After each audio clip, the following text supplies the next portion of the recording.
So the question has to do with how important is it to have women of color represented and to hear from them in this particular piece. Well, what we do know is in 1848, the women's suffrage movement actually began in the community of the Haudenosaunee.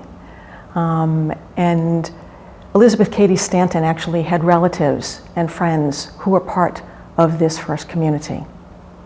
And it was out of this particular community where we learned that women were treated more equally in this particular community than in the white community.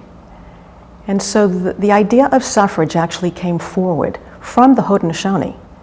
And then from there, as we move forward and we look at Seneca Falls, and we look at Sojourner Truth and the words that she spoke at Seneca Falls, we look at the resolutions that were trying to be passed at Seneca Falls, and many of them were passed, but the one about voting rights for women was put on hold until Frederick Douglass spoke. And it was important that Frederick Douglass spoke in favor of this, and then it passed by 2 votes. And as we continue to move forward and we hear the stories of many women, but Ida B. Wells being, of course, one of the most prominent stories. And we know that Ida B. Wells was an anti-lynching, the woman who spoke highly about anti-lynching. We also know that she had a relationship, a fairly good relationship with Susan B. Anthony. And we even tell one of the stories about her relationship with Susan B. Anthony in this cantata.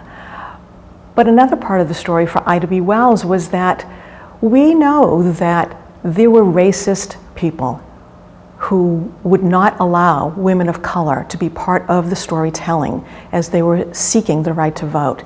For example, the Women's March on Pennsylvania Avenue in Washington, D.C. Ida B. Wells was told that she had to march at the end of the march with other women of color. She said no. She stood on the side, waited for the Illinois contingent to come through. She was living in Illinois. She joined them.